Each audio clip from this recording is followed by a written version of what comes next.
Namaste to all. Let me first introduce myself. I am Dr. K. M. Pratap Shankar, Research Officer, National Ayurveda Research Institute of Panchagama. Today I like to share my knowledge on knee ligament injuries. Among the injuries of knee joint, ligaments are the most common type of injuries. Among the ligaments, anterior cruciate ligament is the most common ligament to get injured, followed by the meniscal tears and the collateral ligament. Before going into the details of the ligament injuries, I would just take few minutes to tell about the anatomy of the ligaments. So, as you all know that knee joint is the most largest and complex joint of the body. It is a synovial joint and it is also a modified hinge variety. So, there are three joints in the knee joint. There are two tibiofemoral joints and a patellofemoral joint. So, when we consider the ligaments of the knee joint, so as you all know that ligaments are tough, flexible, fibrous connective tissue. It connects two bones or two cartilages, or it is also responsible for holding together the joint. Stability and protection are the two major functions of the ligaments. In the case of knee joint, the ligaments can be classified into two sets. They are the intracapsular and the extracapsular. There are a number of ligaments covered in the knee joint, but clinically three sets of ligaments are very important. They are the collateral ligaments, they are the cruciate ligaments and the meniscus. The collateral ligaments are two in number. The first is a medial collateral ligament, also called as tibial collateral ligament. It strengthens the medial aspect of the knee joint. The lateral collateral ligament, also called as fibulocollateral ligament, it strengthens the lateral side of the knee joint. The cruciate ligaments are intracapsular ligaments. They are two in number, anterior cruciate ligament and posterior cruciate ligament. They are present as a cross inside the knee joint, hence the name cruciate ligaments.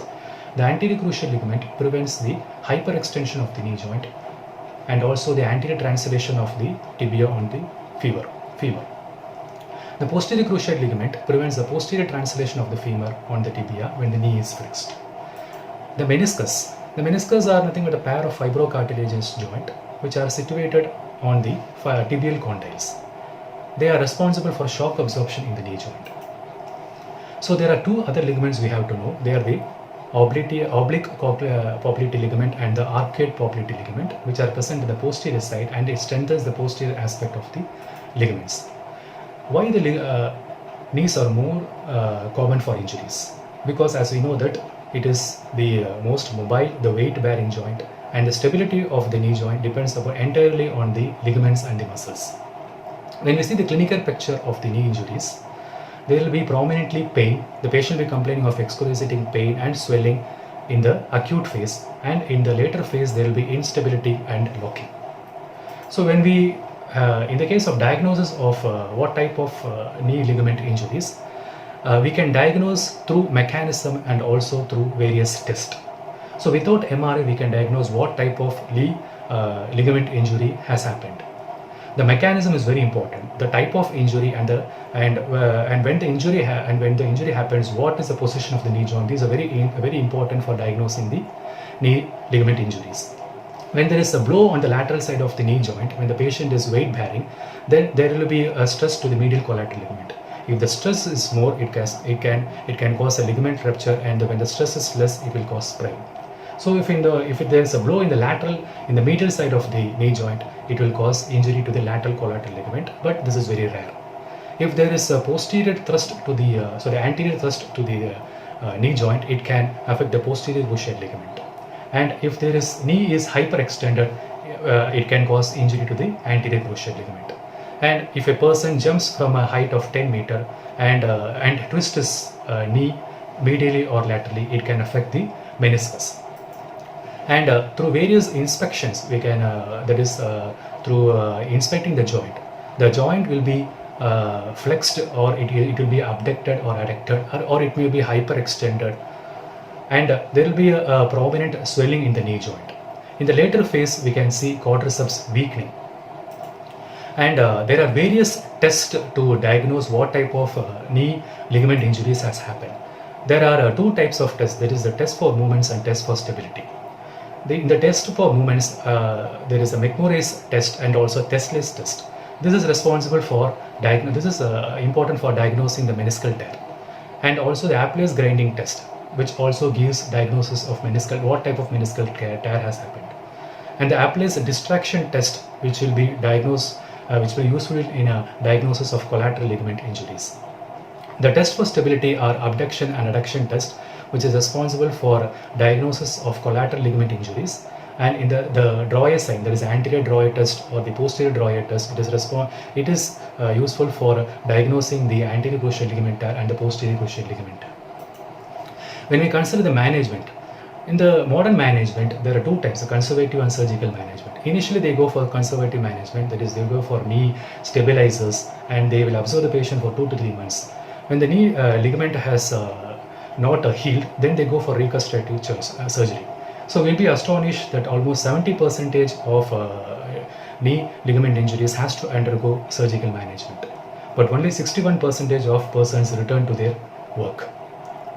And there are many complications arising because of this surgery. So they are there are the complications like knee instability and osteoarthritis. So in the case of, so here an Ayurvedic physician plays an important role. If we analyze the treatment protocol for ligament injuries in Ayurveda, various chikitsas can be incorporated. For example, in the initial phase, when there is apparent shofa and pain, we can do shofa hara chikitsa. In the middle phase, we can do varana chikitsa, Bhagna chikitsa and Marma Begada chikitsa. And in the later phases, we can add Vada hara chikitsa and Brahmana chikitsa. Based upon this treatment protocol, phase-wise treatment can be done as follows. That is, in the initial phase, that is extending from 3 to 7 days, when there is excruciating pain and when there is apparent shofa, then we can do Dashamula Kashaya Dhara and Nagaradi Churna Lepana. After 7 days, when the shofa has subsided, then we can do Abhyanga with Dhanvantra Daila and Jano Dhara with Dhanvantra Daila and Murivanna. In this phase, we can start Bandhana. When there is mild shofa persisting, then we can do Bandhana with Murivanna. If the shofa has subsided, then we can do LT bandage. LT bandage is a type of Upanaha. It consists of several drugs. It contains Jadamanji Churnam, it contains Shatapushpa Churnam, Nagaradi Churnam, and this is heated in cotton chukari thailam along with Kartavata Guliga paste and also coconut scraps. When it attains a semi-solid consistency, it has to be cooled and we have to add egg white. And after this, the knee joint is wrapped with this paste and it is covered with Erinda Patra. And this is advised to be done in the night and it is kept overnight, and in the next day morning it is removed. We are advising the patient to do it for 6 with Abhyangam and Janudhara. Matravasti with Dhanvantra Medugubhagam has to be also. After the 7 days of Abhyanga, Annalepana has to be done below the hip joint, as it strengthens the knee joint and also the quadriceps muscles. During this period, Bandhana and Matravasti has to be also continued. After 7 days or 14 days of Annalepana, the patient can be discharged. And on discharge, we can advise the patient Bandhana for 6 months. He has to continue Bandhana for 6 months. And during these 6 months, he has to do quadriceps strengthening exercises also. And he has to take calcium-rich vitamin D and also zinc and magnesium-rich foods also. If we analyze the internal medicines, in the initial phase, when there is apparent shofa, we can give Rasna Sapta Kashayam, Dashamula Rasnadi and Dashamula Kashayam along with any other Gugulu Prayogas. When the shofa has subsided, we can give Dhanvantra Kashayam along with Gandha Dairam. This has to be continued for 6 months. In few cases, when there is secondary osteoarthritis developing, we can give Gugulatikta Gardam along with Gandha Dairam.